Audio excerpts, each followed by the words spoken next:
Hey, what is going on, guys? We are back here with another episode talk for Rooster Fighter episode 7 with the one and only Cameron Thomas funny clips. the GOAT, the legend here in the flesh and blood. How'd you feel about this episode? Definitely a good episode. It's a good episode for the next starting point of the next half of the series. If this ends up having 12 episodes, and I think that's just going to end up being really good. Adds a lot of room, especially. So, oh, sorry. I will say, I did notice a lot of like changes from anime to manga this episode. Mhm. And what that was is that, first of all, I noticed that Kenji's bandages were less on him than before. Like in the manga, he's like completely covered in bandages. And in this one, it's just his lower body. And I'm wondering if that has to do with like TV censorship in like Japan or something like that. Because it does make me wonder why that is when we had stuff like, and I know these animes are pretty much older, but we had Goku pretty much wrapped up in bandages, full body, and we had some Naruto characters like that as well. But I'm wondering if that has changed in like the anime space after all this. But even then, I noticed like, Don to Don, they do that a lot. They show like in season two, just recently, just showed like the characters just fully wrapped in bandages. Yeah. So it does make me wonder if this is like a studio decision or what. And I'm honestly wondering if this has to do with what happens earlier when she literally goes on fire. It literally burns the demon while also burning Kenji as well. And it roasts him completely, like his full body. As in this, it just made him bleed from the lower half of his body, which I noticed was like a huge change. I was like, wow, I wonder why was that when we see so many other things in this. Like we're seeing demons literally getting electrocuted. We're seeing demons literally melt to death. Like, and yet you can't have them like burn to crisp in a cartoony way, which I think is weird. Yeah. But other than that, it really just shows an insight that literally it's mostly Kenji's um, bloodline that has all these cool martial arts chicken powers, and that eventually when they grow up, they get this hidden power within them, which I will say I really do like how they explained that, even though it wasn't verbally, but it was visually mostly.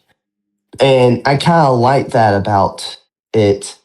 And it did that in the manga too, but it just works better in anime form. It will always visually will always work better in anime form than manga form because you're just looking at a still picture as to a picture actually moving within sync of the story. Yeah. And then we actually see him wake up and it's like a nightmare. And then, it goes to the next day where we see pigeons. And I really do like how they don't just make the humans think this is like really oh like the like it's just not only the humans that are really into these chickens, but it's also these other animals too.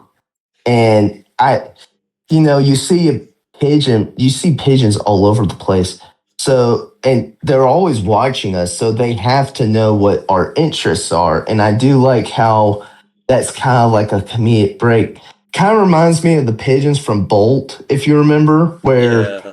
they know everything about human nature and culture that they just know about the TV space, which I thought was hilarious in that film. But I actually do like how this whole date system works, where these pigeons are trying to hook up Kenji with a pigeon, and when I saw that in the manga, I thought it was like so randomly put out there, and I was like, "Are we just going back to random?"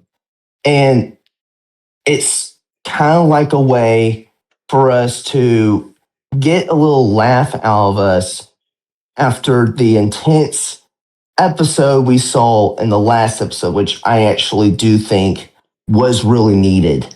And I'm glad this showcases why that chapter was even made in the first place. Because when I saw that chapter, I was like, that don't seem like the right time to do it after we had just that intense moment. But it makes sense in the anime space, I will say.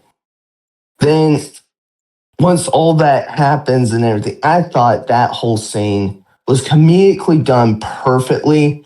Not only that, the iconic Japanese ninja uh, theme that they always use in like these older animes, like they did in One Piece, they've done it in Dragon Ball like a bunch of times, Naruto, where it goes and I do like how Kenji has a chicken version of that. I thought that was just hilarious of how they literally parodied that ninja concept of how whenever a ninja pops up in these animes, they always are using that sound effect always. It's just a Japanese culture tradition that is just a running gag. But as this episode was going on, I was like, really? Is this just going to be the silly part of the episode? And then we're just going to get a little bit of Pyoko type stuff.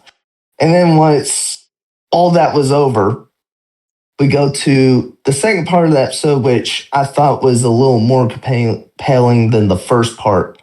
And actually do really like how they portrayed the Pyoko side of things. Just like the manga, they actually did Pyoko's character very good justice here, where she hates that she's so little and how she doesn't even have a power at all. And she's literally useless to the team. And yeah, this is literally the start of her character arc still going on. Like it's been going on since episode 2, but this is where it really starts rolling. But they just had so much time to spend on Kenji and Elizabeth, they just didn't have time for Pyoko. And that's understandable because those are more complex characters.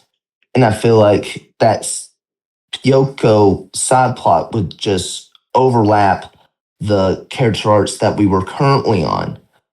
And when I actually saw how they did the fish scene, and this whole thing is just a reference to Food Wars. I even saw the Toonami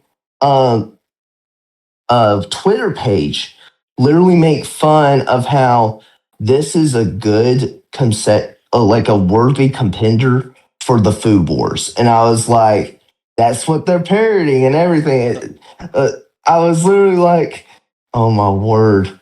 Those people that got traumatized whenever those very explicit scenes happened in that series, uh, Yeah.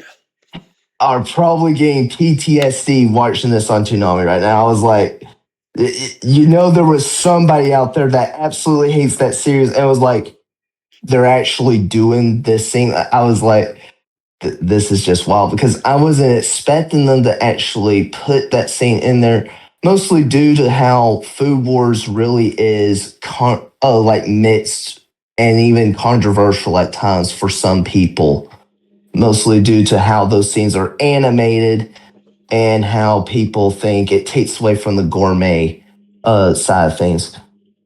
But I actually do like how they actually kept it where they stylized it as good as possible to replicate what the Food Wars anime actually did.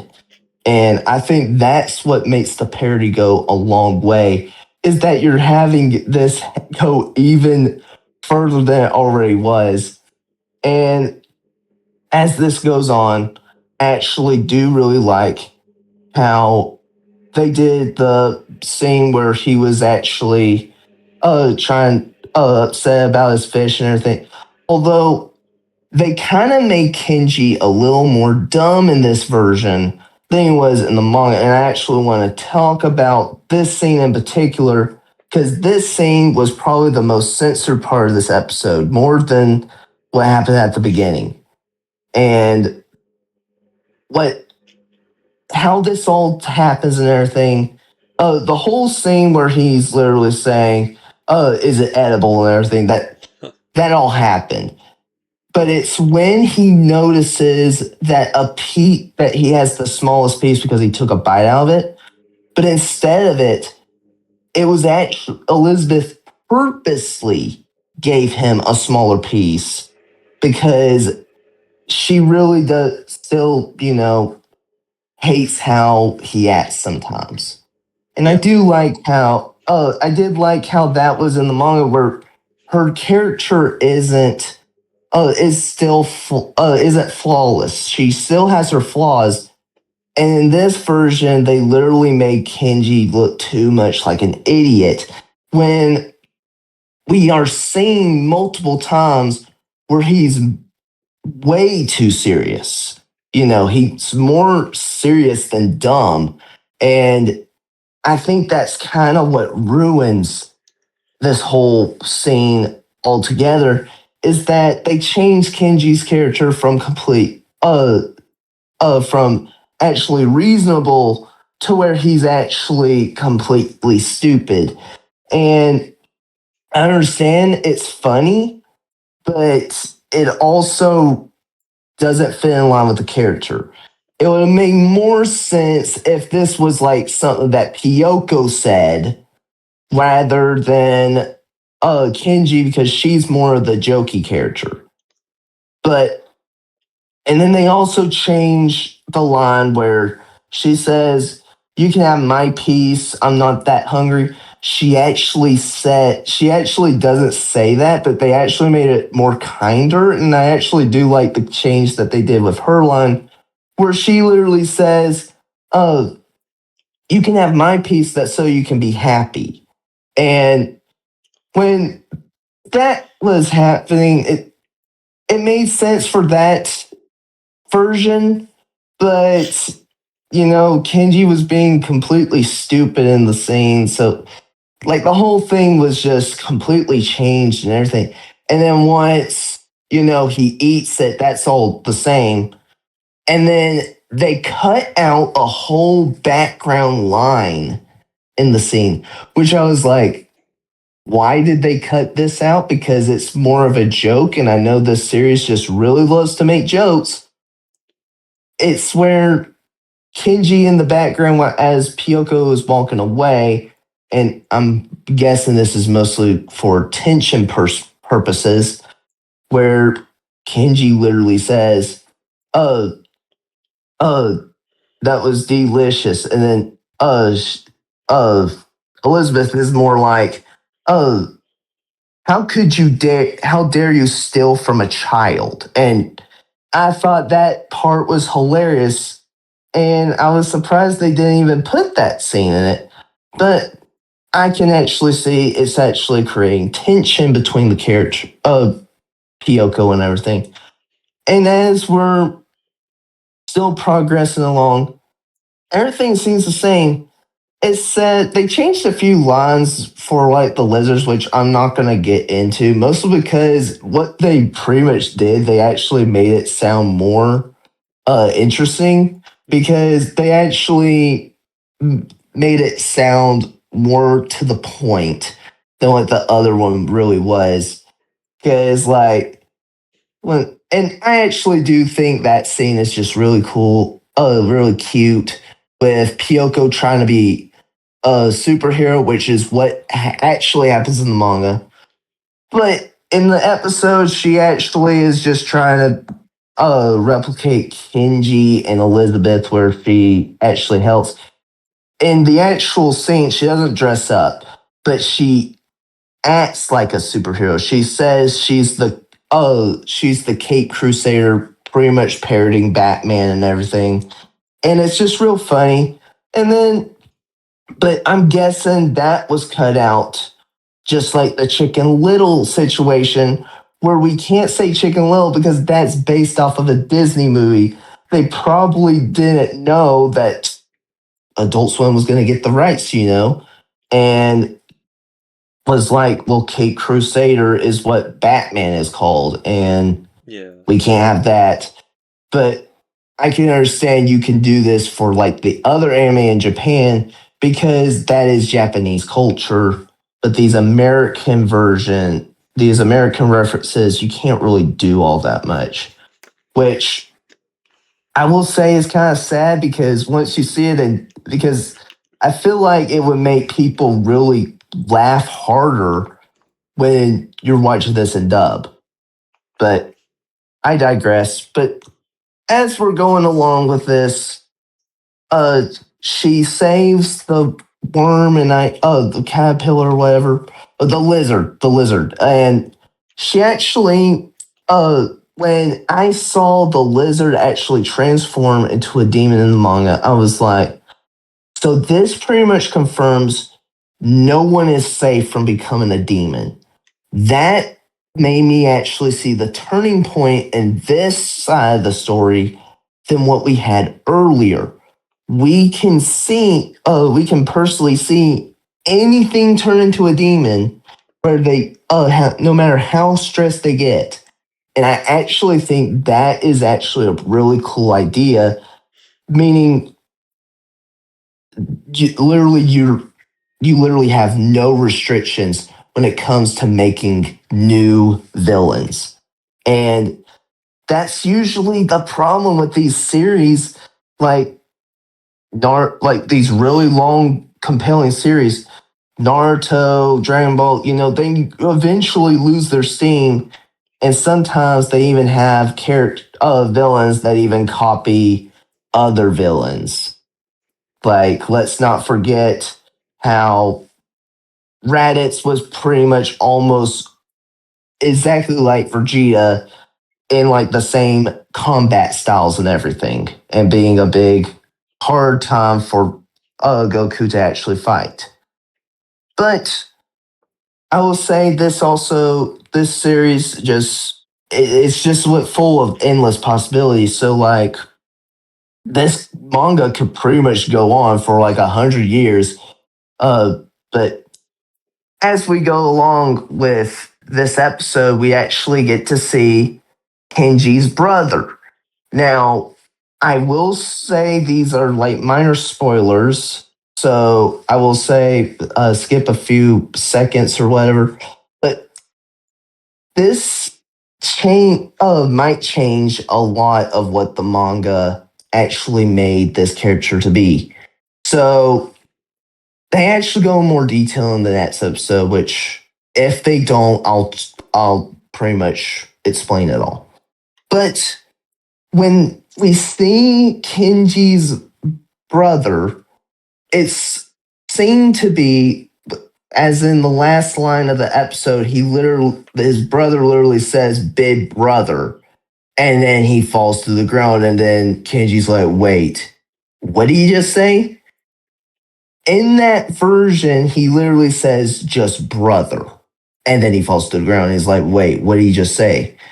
And then in the next chapter, which is going to be adapted in the next episode, he literally says, "Oh, I'm your half brother," Huh. and he literally says we have the same father, and uh, it's the whole backstory with how they became half brothers.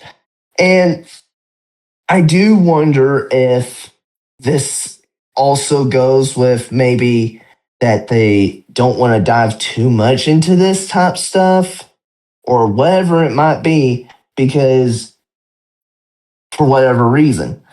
And I will say, oh, this really wasn't that big of a deal in my opinion. Cause like I feel like you could really do you could do the half brother story in my opinion. Because like I don't see how it could be controversial in any way or get you a lawsuit or end up getting you backlash and where the series never finishes. I really think that we might see a character that is literally not developed just like in the manga. And this just reminds me so much of the era we used to live in with anime, where characters were not fully adapted in these dubs. And it makes me wonder, could this be a situation but on the Japan side of things? But I will say once I saw once you see this character and we actually get to know him better, his dynamic with Kenji is actually a really good bond. And eventually they do become to have this nice brotherly bond like how Naruto and Sasuke have, or Goku and Vegeta have.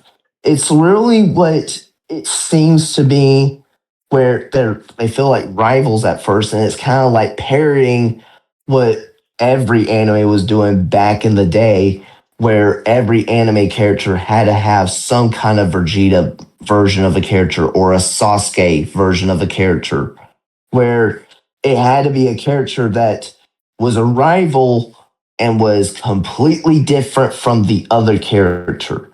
This character, he's younger, he's inexperienced, and he really doesn't know how to be in battle, unlike what Kenji does because he's been in battle more often.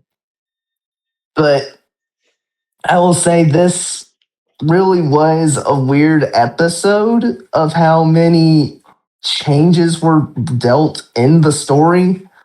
But if anything has been shown here is that this series really does like to change things around and everything. And this is like one of the very few series I'm actually comparing the manga and the anime with.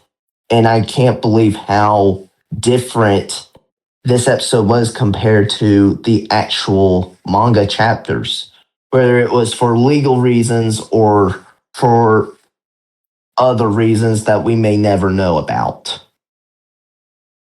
Yeah. Yeah. Sorry, I was listening. I was like locked in. God, that was a lot. Oh, you forgot the demon lady running into the family on the bench. Yeah. Yeah. How could I forget?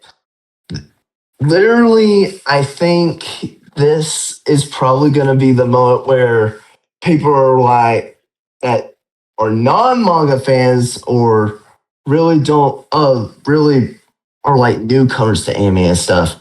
Because I know I even have these moments to this day where I watch an anime and I'm like, why was that even put in there?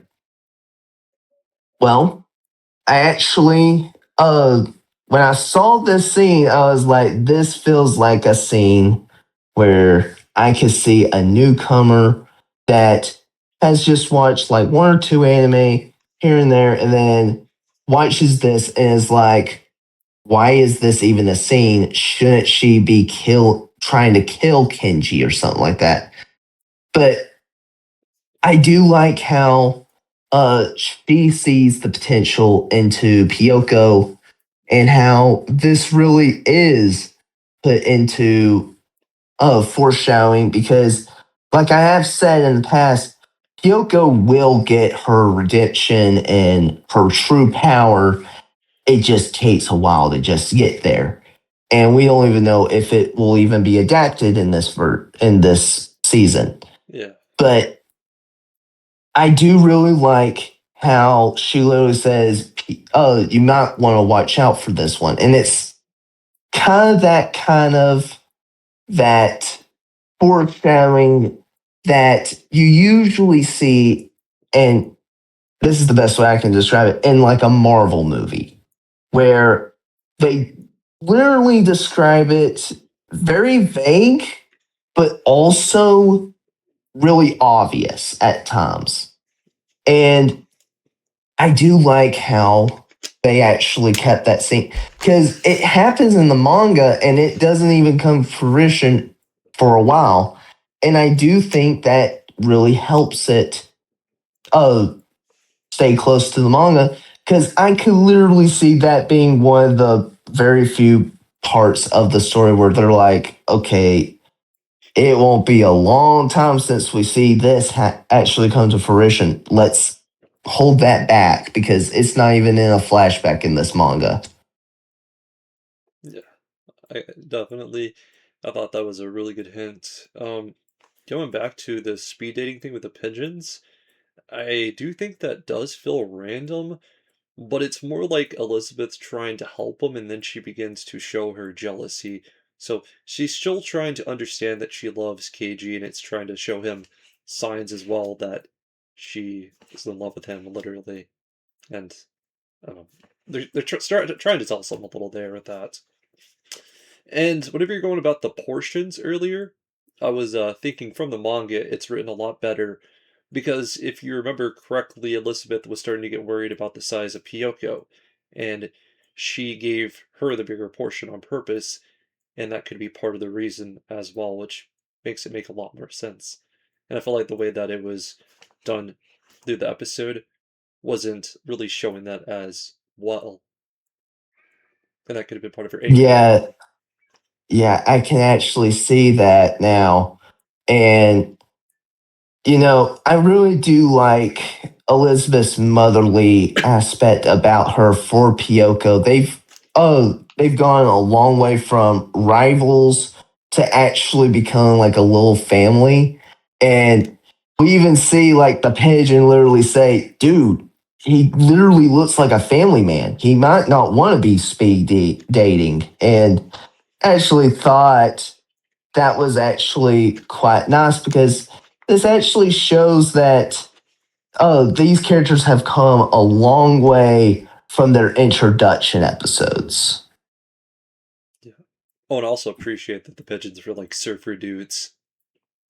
That was Oh pretty cool. yeah, yeah, definitely. That just It kind of gives that old anime dub factor, like for kids and sometimes even Viz Media and even of Funimation at times with those older dubs where you would have a random character that sounded totally different than what they were supposed to sound like.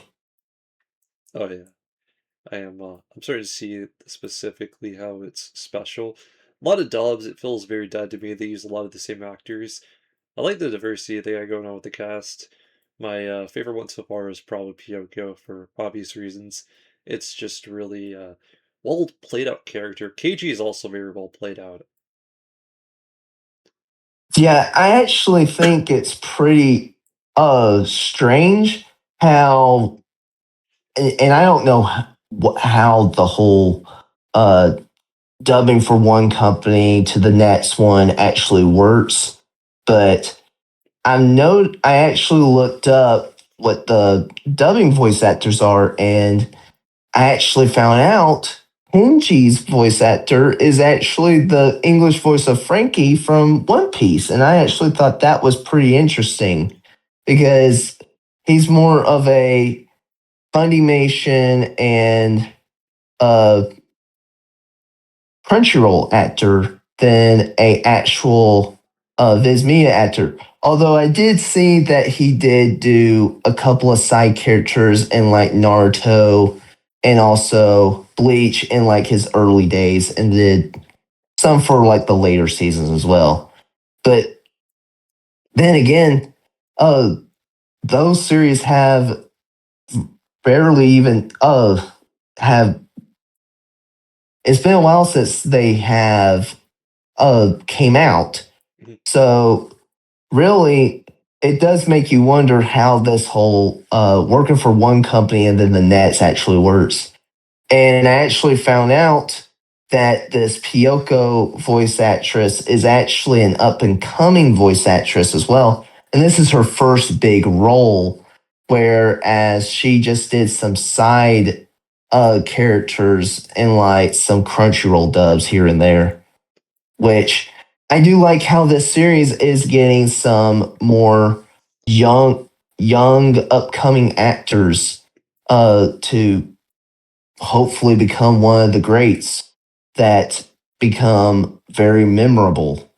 Because usually when we see these characters, we think of the voices that actually come with the characters, especially when we're reading a book or a manga off of the show or movie these are based off of. Definitely. I feel like they did a really good job, especially whenever it comes to the voice actor's resume. They played Frankie and some old school like Naruto stuff, and it makes sense because they're sort of going for this like throwback in the series, and you've noticed it as well. It's like kind of reminiscent a lot of those older series put into it. So that could have been also another reason why they went with him as well, is his background of older series like those. Yeah, plus you need a person that is very well known in the entertainment space. And I can see him being like very cheap compared to something like Sean Schimmel or Chris Sabat, those big actors, they're so well known, they're probably, oh, they cost way too much. But if you say, oh, it's the voice of Frankie and Jiren, then people are like, "Oh, I know that guy. I'm definitely gonna watch this. I like how he voices his characters." He's an American that plays an American in One Piece, and he's an American now that plays a chicken. Exactly. I think that's hilarious. It does make a lot of sense. I think it's been pretty compelling. I thought the beginning of the episode actually hit pretty hard whenever they're starting to do the flashbacks of KG and his sister, and it's like a nightmare he was having. I was like, dang, that hit me the hardest it's hit so far. I kind of like felt it a bit, almost like I was in the nightmare with him. Yeah, you really feel like the nightmare way better in the anime than you do in the manga because you don't hear those voices. And when I saw like the manga panel and you see like literally Sarah's face, you really are like, is she talking normal? Is it distorted? And I actually think the distorted factor actually adds to the creepiness of the nightmare and actually makes you even scared when you see the nightmare, even because whenever I see a nightmare scene, I'm expecting to be scared. If I don't get scared, I don't feel what the character is feeling. And it really just shows how much they actually know how to make you feel for these characters. It's very character driven, and I really do like that. Yeah, I was like staring at that and I was kind of like brain rotted at that second, not thinking anything. I was like, it's kind of working on me. I remember watching Adventure Time like that, and there's this one episode, and it was the craziest thing I've ever seen for a series. I was just watching it, not thinking at all, and I was just like, what the heck is even going? That kind of made me feel like that for a second. You're talking about the bandages. Was it the same scene where he was seeing his sister after she was dead, pretty much, kind of confronting her? Yeah, it was during the nightmare scene, and it was actually during the scene where she was like, "Oh, I don't know if I can. I don't know why I can't control my powers. I'm pretty much useless." Yeah, I'm wondering if they did that so that way you could see your like lead character's face a lot easier. They didn't want to hide it away to kind of like show him physically staring at that and being like dramatized a bit. It's kind of like I Mm, yeah, maybe like an artistic that way you can choice. make it.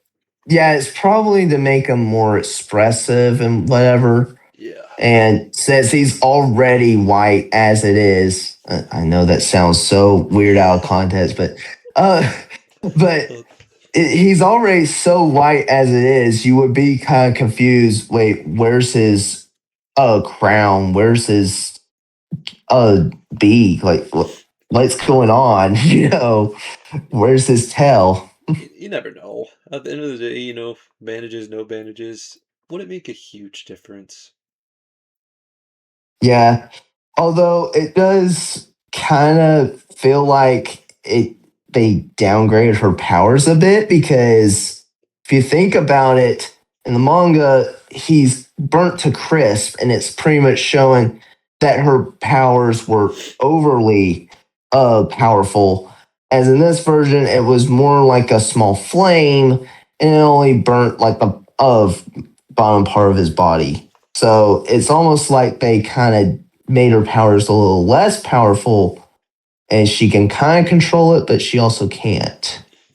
Well, like, But yeah, that sorry, sorry, sorry. that also kind of contradicts the story just a bit. But at the end of the day, you got the other version, so you really don't have to really nitpick at this stuff. I just like to point this out for these non-manga readers. Oh, yeah, yeah, yeah, yeah. Gotta give some purist takes to. I respect that. What would you rate this episode, though, overall? Overall, I think this episode deserves a 9.5, mostly because as good as the Pyoko stuff was, a lot of like the changes and whatever actually do kind of make me feel kind of weird as a manga fan. But as like I can see like a non-manga reader actually seeing this episode as a 10 out of 10 on the front point just because of how much the character study really just is. Let's see. Think about it for a second. I think that's going to be in the nines for me. I do think it was a fairly great episode, and it's leaving some questions. I feel like everything's going to work out in a good 12 episodes, whether he saves his father and all that. But you know more into that. I think they're going to leave us at a spot where they can make a second season pretty quickly, as I feel like it's the best move for them moving forward. Um, I'm gonna say it's a 9.2. I feel like that's really strong for what this episode was. There were some really good hints. So they're leaving some stuff that they could do flashbacks on in the future and so on. But overall, just really fun episode. One of the things I didn't really care for as much is Pyoko going out on her own. I do think the Caped Crusader thing would have made it make a lot more sense. It just kind of felt so random in such a little bit of time. She somehow found this lizard, and she tried to jump into action. I get it. She was like trying to show that she's big enough or whatever, trying to prove to the other two that I can be just like you. And yeah, it just felt kind of out of place. Yeah, it really does end up being more like, oh, she's kind of like, I don't know, Kenji almost. But then it's almost like, wait, why is she doing this in the first place when she literally could have asked Kenji if she could go on a mission with them to actually show her real powers? Because I could actually see that happening too. Yeah, it would have been fun if maybe she was like following this lizard and saw it like complaining to itself and upset and followed it all the way back to try and help it. That would have been good. But I don't think they could fit it, is probably what it had to do with. And they kind of want to make it pretty compact, even in the story. Yeah. Especially since you kind of have to put set up for the future of the next chapter, which is most likely all going to just be about Kenji's brother. Yeah, I really don't see how they're going to work it all in without having to sum it all up. 8, 9, 10, 11, 12, 5 episodes. I think that would make it. So I don't know how long it's going to take him to get to the father and fight all those demons. And I assume that we're going to see that lady once again, the demon, and they're going to have some sort of confrontation with each other. And I kind of doubt that they're going to win, and that's going to give them a reason to have to train at that point. Yeah. Although I do kind of think it's kind of weird how uh I'm honestly on the edge of what if this actually ends up being another Don to Don situation where season one ends on like a random episode and it's all because they split it into two cores because they did not have the full 24 episodes finished, so they actually just made the other 12 episodes into a season two, which could happen behind the scenes, but also, another thing is that if it isn't, why did it fall on the random episode? Because honestly, thinking about what happens in like other chapters, I'm like, how is this all gonna like finish up? Because I don't know any. Because for season one, you kind of want it to end on a really high note. Where if this never ends up getting another season or a continuation in any form, we at least got like a complete story of like just one whole season. It's definitely gonna need a second season. I think if they're gonna end it on a good note. I think there were some times where that was not the case. I look at Invincible Fight Girl where it was very open. I think that was like a rare thing, you know. As far as animes, I think they've been pretty good. Toonami has on trying to at least end them. If hey, maybe we don't bring it back. Maybe it might not be us. It might be another studio taking it over and bringing it to Netflix or whatever. I don't know, but I do think they'll end it on a note. I just don't know how far the story is, and if they're scared, oh, if we bring out another season, it's going to be right in the middle of everything, and we're going to take 30 years down the line, and we'll come back for a third season or something crazy. They're scared of that too. But who knows? It might end up just being a Hunter of a situation where they just ended off on like a chapter that uh is not really the ending chapter, but they actually give like a compelling ending to the story. Where if this never gets a season two or the manga never finishes completely in a good high note, we actually get a good compelling story in this one show. Yeah, but this has got to be something like you said. The author takes a lot of time to think about what he writes, so there's probably going to be a mega break in between some of these seasons. Definitely. But I think it's a high note. I think it's great, and I think this first season at least is going to end on a big banger. Second season's where it's going to be kind of the question mark: can it be as great as the first season? Because they're going to have to outdo themselves to keep going. Yeah, but I will say as like the series goes on, it just keeps on getting better and better. But I will say there are moments in it where in the manga they will have to change like a few things to make it more compelling because there are some moments in it in like that second half I just did not like where things just slow way, way, way, way too down. And you're like, man, can we pick up the pace a little more? Because I really think this demon fight really should be like just one whole chapter, like what you did in the past of of chapters. Yeah, that means he could be brainstorming or he has like a big plan in the middle of it. That is another thing. Maybe his creativity is taking its time. Um, I trust the writer. I think he's a great guy. He obviously loves the show. Like most series, they wouldn't do the special fan made like little photo contest stuff. They wouldn't add that into it. I think that was just entirely like he loves his fans and he's gonna give them whatever, even if the series doesn't do that great. And I think it's doing pretty good. Is it gonna be the top of the world? No, but whenever it comes to newer anime, there's really not a lot of competition right now, and I think it's landed at the perfect time. I mean, I will say, in competition of 3D CG animes that are airing this season, there's only two, which is this series and then a Fist of a North Star remake, which I'm watching. And I will tell you that that those people that love Fist of the North Star are really dogpiling that series down, which I'm wondering if that's gonna end up making this series shine more because there's less criticism and everyone's going straight to that Fist of the North Star remake.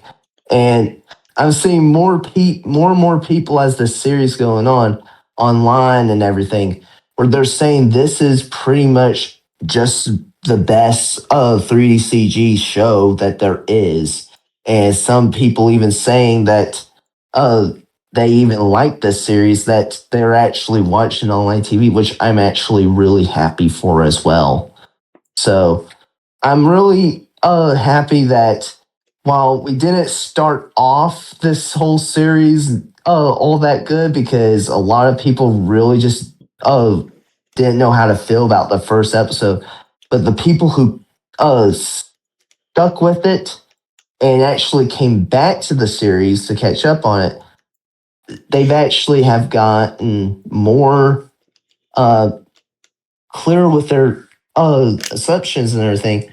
Where now they're now enjoyers of the series than criticizers. And I really think that also makes it a long way. I've always had this quote that I've quoted a lot in my real life. You can have a good story with bad animation, but you can't have good animation with a bad story. And I take that to full heart and everything. And I really think that if people really hate the animation, they can't say that about the story. And I really do think the story is just fantastic. I like it. It's good.